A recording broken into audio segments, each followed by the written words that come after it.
राम राम हरे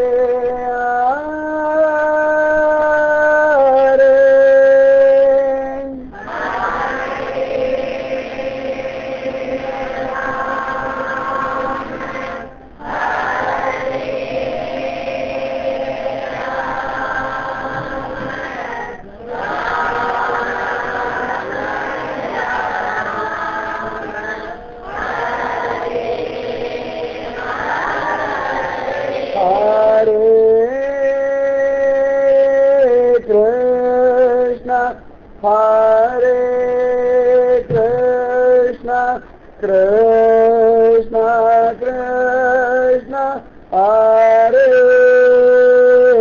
Hare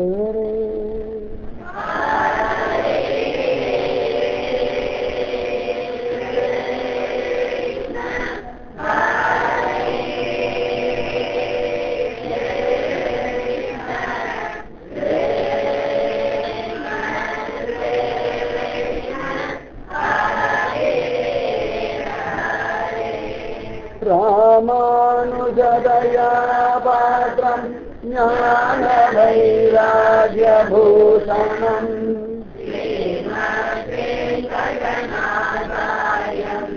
Vande Vedantadevam Lakshminarasamarambam Nadayamunamadhyamam Asmadacharyaparyantam Vande Guru Paramparam Yo Nityamachyutaparam Buddhayugma Yamohadastavitarani Vinaya Mene Asmadguru Bhagavato Jayaika Sindho Ramanujasya Sharanam Sharanam Pravate Puram Sarasvamavadavyapattanada Sri Bhakti Sara Kulasekara Yogi Vahan Bhaktavirenu Bharakara Yadindra Vishram Srimad Paramruta Muni Pranadosmi Nityam Nama Sankirtanam Yasya Sarva Pava Pranatanam Pranamo Dukkatamanam Tam Namami Harim Param Vasudeva Sudam Devam Panchakanuramadhanam Devaki Paramanandam Krishnam Vande Jagadgurum Janmadhyasya yatonvayat Nitaratashate Swabhijnah Swarat Tene Brahma Hridaya Adikavaye Muhyanti Asurayah Vinimayo Yatra Prasargo Mrisham Dhamnasena Sada Nirasta Kuhatam Satyam Param Dhimahi Dharma Projita Kaitavotra Paramo Nirmasaranam Sakam Vedyam Vastavamatra Vastu Shivadam Tapatrayonulanam Srimad Bhagavate Mahamunikrite Kimva Parairishvaraha Sadyo Hridya Varudhyatetra Pritidigi Shushrushubhistakshanad Nigama Kalpakaror Dhalitam Palam Sukamukhatamrita Dhavasamyutam Pibhata Bhagavatam Rasamalayam Muhuraho Radhika Bhuvi Bhavukaha Yam Prarajantam Anuvedam Apeda Krityam Dvaipayano Viraha Kadar Ajuhava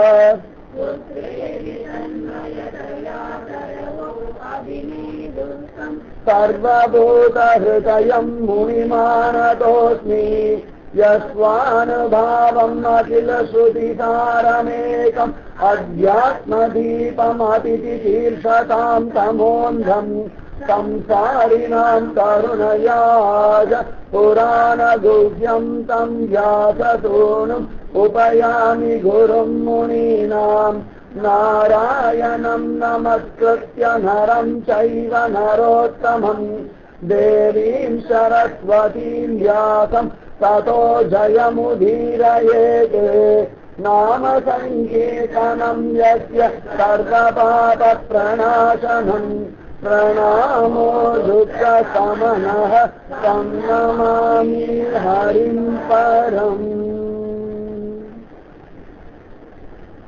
Shri Hari Krishna Shridhar Krishna वेदनायक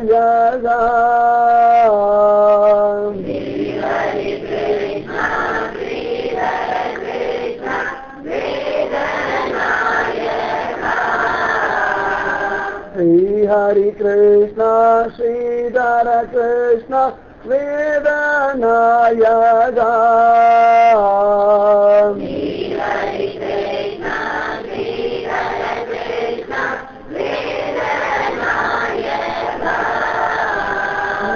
மதுராபுரியை ஆளும் நீயே எந்தன் கண்ணா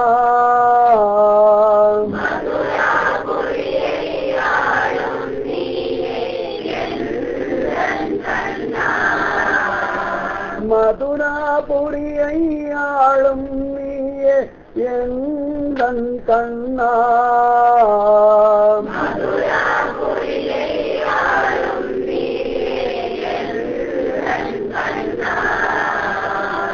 யசோதை பாலா யசோதை பாலா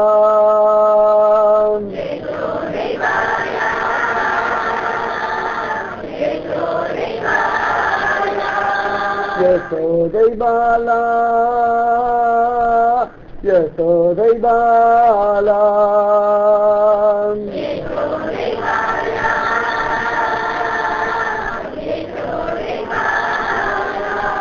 गोपी जनप्रिय गोविंद मुकुंद वेदनायका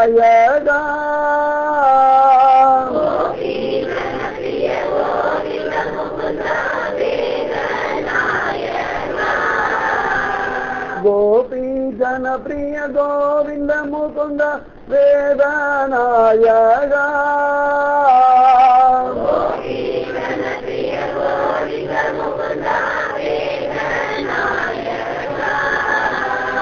வேத பொருளே கோபால கிருஷ்ணா நீயே எந்தன் மன்னா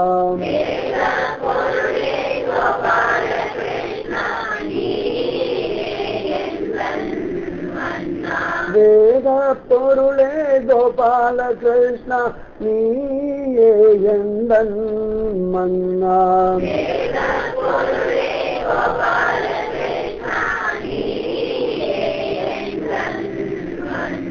யசோதை பாலா யசோதை பாலா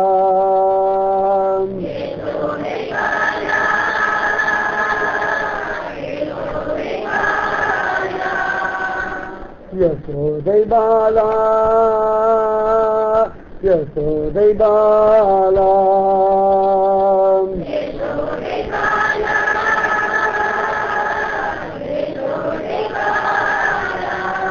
श्री हरि कृष्ण श्रीधर कृष्ण वेदनायका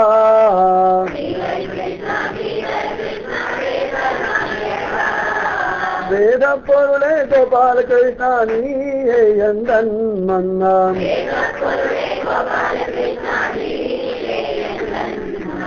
வேத பொருளே கோபால கிருஷ்ணா நீயே எந்தன் மன்னா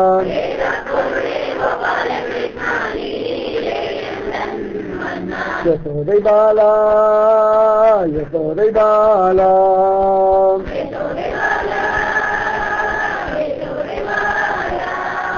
மதுராபுரியை ஆளும் நீயே எந்தன் கண்ணா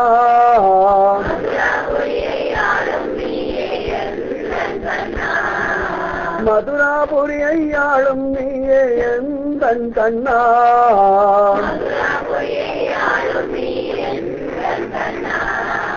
யசோதை பாலா யசோதை பாலா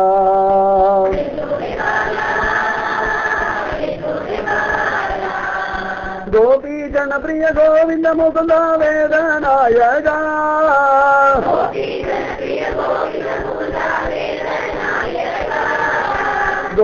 ஜனபிரிய கோவிந்த முகுந்த வேதநாயகா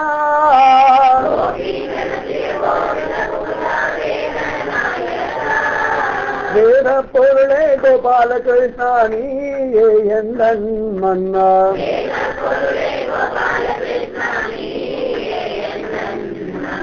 யசோதை பாலா யசோதை பாலா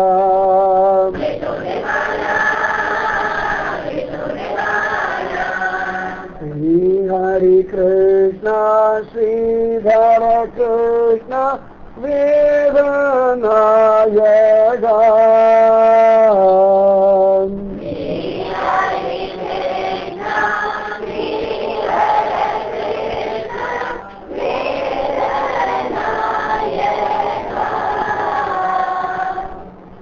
சுண்வதாம் ஸ்வகதாம் கிருஷ்ணः புண்ணியஸ்ரவண கீர்த்தனः சத்யந்தஸ்தோ ஹி அபத்ராணி விஜுனோதி சுகிருத்ததாம். பகவானுடைய கதைகளை கேட்கறது பகு உத்தமம். புண்ணிய ஸ்ரவண கீர்த்தனக, அவனுடைய விஷயங்களை சிரவணம் பண்றதும் புண்ணியம், அவனை பத்தி கீர்த்தனம் பண்றதும் புண்ணியம். ரெண்டுமே பண்றது பகு வசதி. சுண்வதாம் ஸ்வகதாம் கிருஷ்ணः புண்ணிய ஸ்ரவண கீர்த்தனக கிருத்யந்தஸ்தோ ஹி அபத்ராணி விஜுனோதி சுகிருத்ததாம்.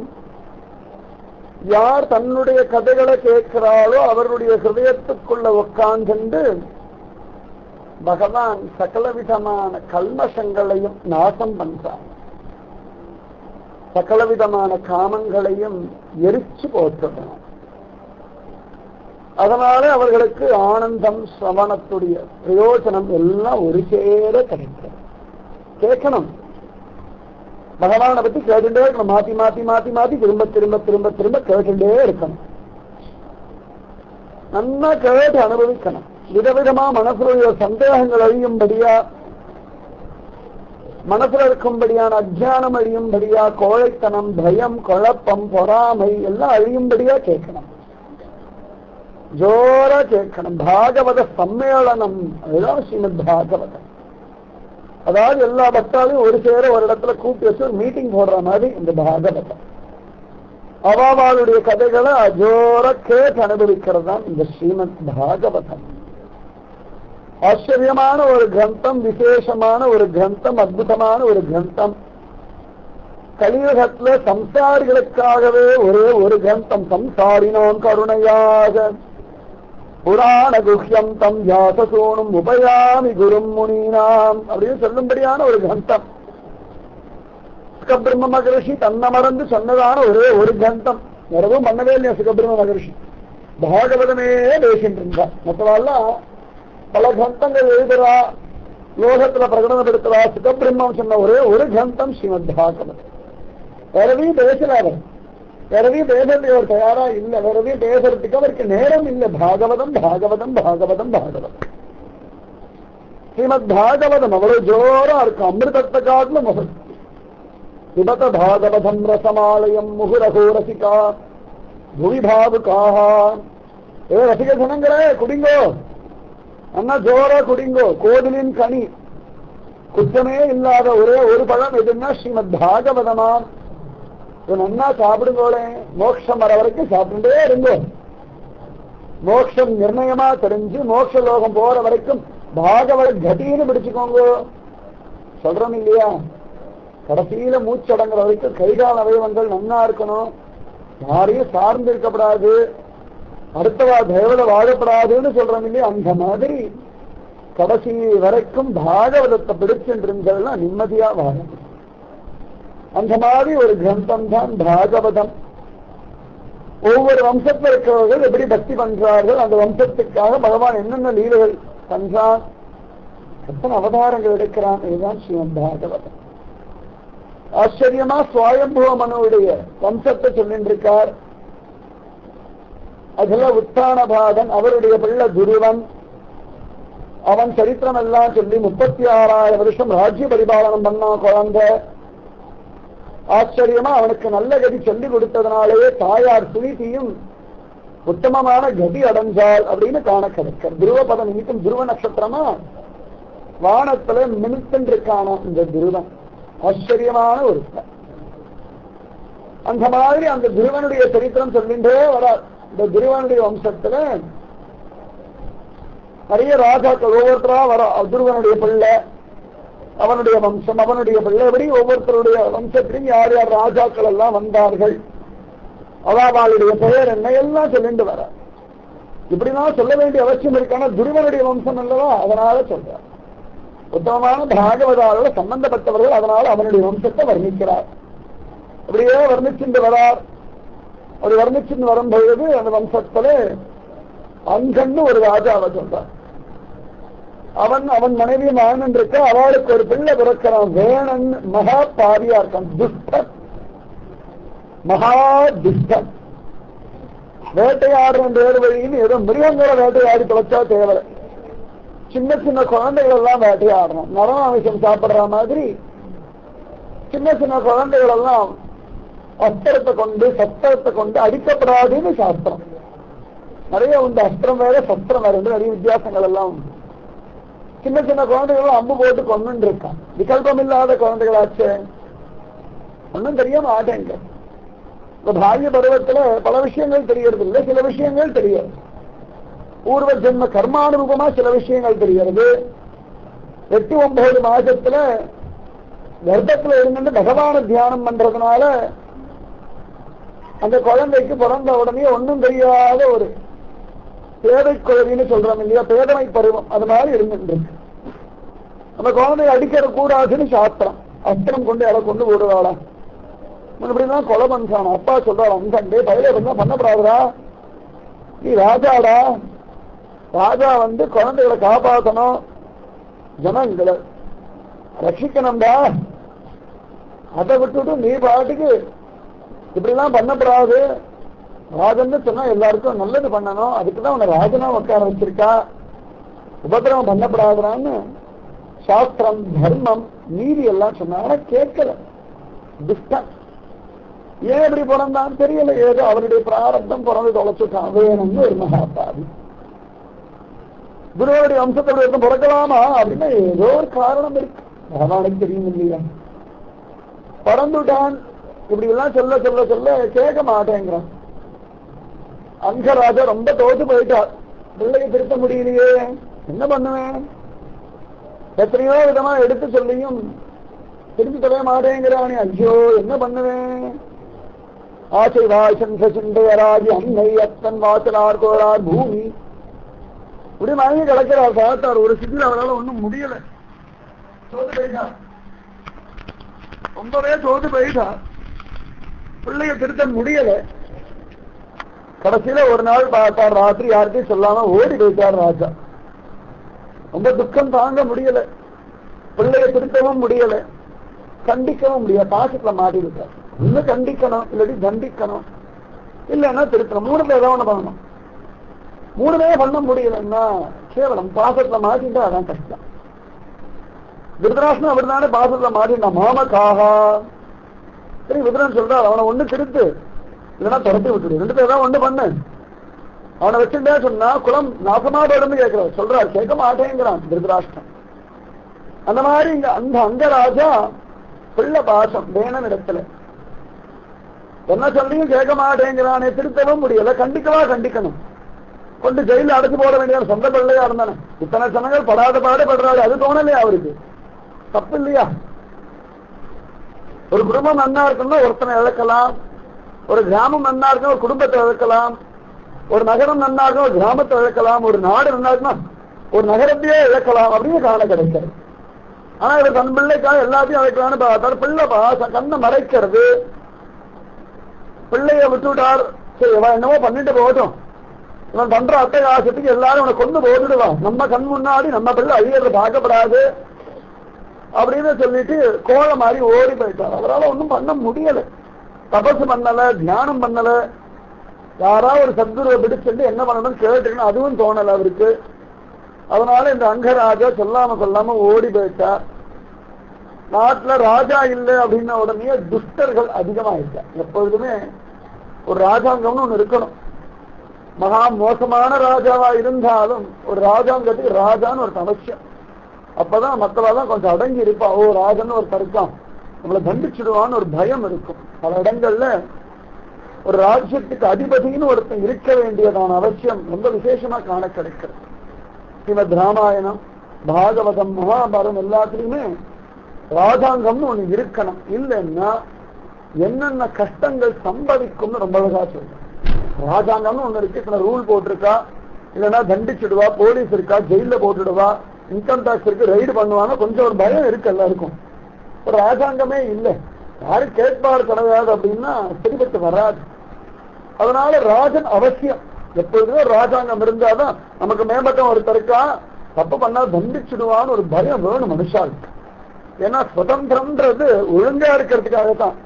பல சந்தர்ப்பங்கள்ல சுதந்திரம்ன்றது தப்பு காரியம் பண்றதுக்கு தான் பிரயோஜனமா இருக்கு. அதனால இந்த ராஜா அங்கராஜா ஓடி போயிட்டார். நாட்டுல கொள்ளையர்கள் அதிகமா போயிட்டார். ராஜா இல்ல, தண்டிக்கிறதுக்கு ஆளுங்க நம்ம பாட்டு இஷ்டத்துக்கு எல்லாம் பண்ண ஆரம்பிச்சுட்டா. ரிஷிகள் மந்திரிகள் எல்லாம் ஒன்னா கூடினா என்னடா அது, இவர் பாட்டுக்கு ஓடி போயிட்டார், பிள்ளை இருந்த பாசத்துல ஓடி போயிட்டார். இப்ப இருக்கிற சமயம் இன்னும் பாடுபடுறாள். சரி, என்ன பண்ணி தொலைகிறது?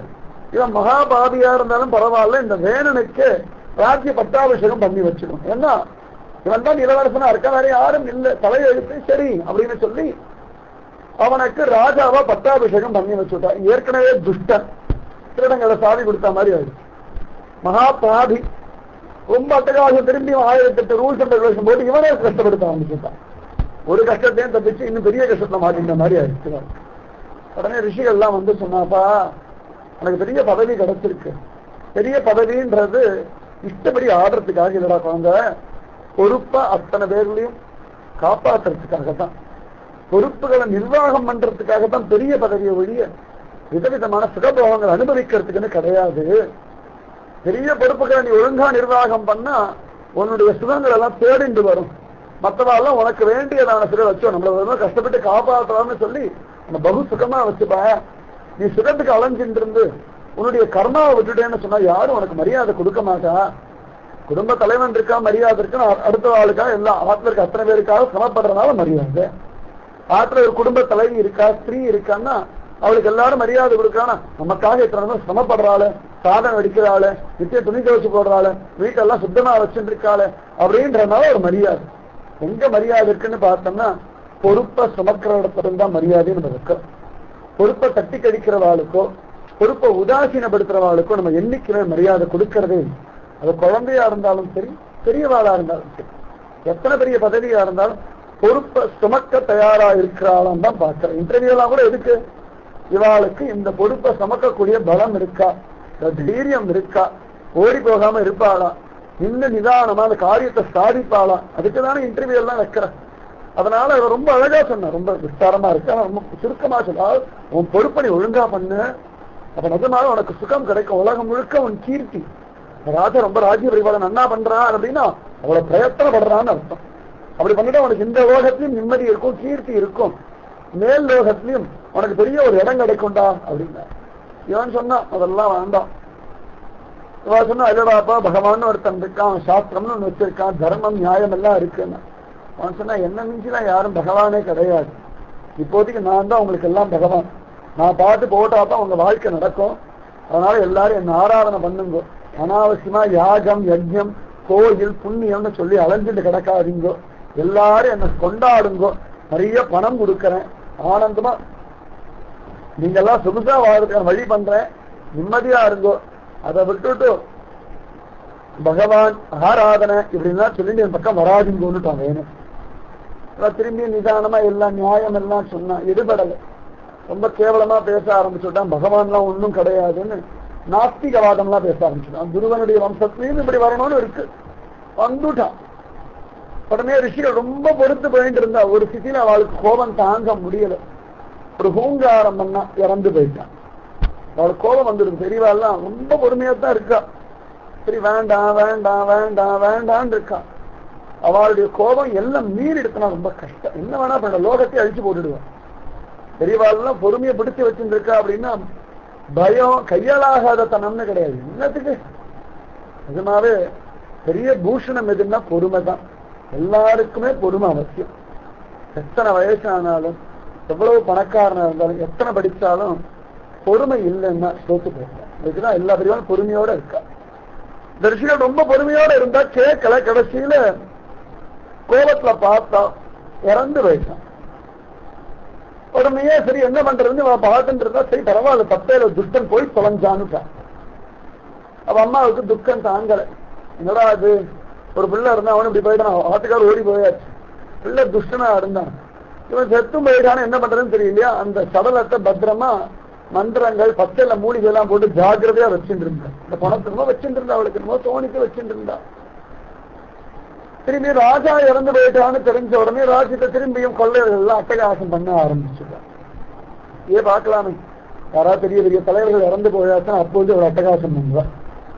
அந்த மாதிரி சமயத்துல ராஜாங்கம் இல்லை, என்ன ராஜ்யம் இல்லை, ராஜ்ய அதிபதி இல்லைன்னா என்ன வேணா பண்ணுவான். திரும்ப எல்லாரும் அதிக்கிரமிக்க ஆரம்பிச்சுட்டாங்க. உடனே ரிஷி எல்லாம் பார்த்தா எப்படியே இருந்த ராஜ்யம் நல்லா இருக்காது, லோகத்துல எல்லா ஜனங்களுக்கும் துக்கம் தான், இது எப்படியா நம்ம தான் நிவர்த்தி பண்ணணும்னு உடனே இந்த வேணனோட அம்மா கிட்ட வந்தான். அம்மா அந்த சடலத்தை குழு அப்படின்ட்டான். இப்ப கேட்டா என்னத்துக்குன்னா, உன் பிள்ளை இருக்கும்போதுதான் உருப்படாம போனான், யாருக்கும் பிரயோஜனம் இல்லை, இறந்து போன பிறகு அவனால நல்லது நடக்கட்டும்னா சரின்னு கொடுத்துட்டு அவளுக்கு ஒன்றும் தெரியல. உடனே ரிஷிகள் அவன் சரீரத்தை கடையிறான், ஒவ்வொரு அங்கமங்கமா கொடை அந்த மாதிரி ஒவ்வொரு இடமா கடையிறான். ஒவ்வொரு இடத்துல இருந்து ஒவ்வொருத்தர் உற்பத்தி ஆகிறான். இறந்து போன உடம்புல இதெல்லாம் பண்ண முடியுமானா ஏன் முடியாது. இப்பயே பார்த்தோம்னா யாராவது இறந்து போயாச்சுன்னா அந்த இறந்து போனவா கண்ணை எடுத்து பத்திரமா வச்சுட்டு கண்ணில்லாத ஒருத்தர் கொடுக்க முடியும் விஞ்ஞானத்தின் மூலமா சொல்றான்.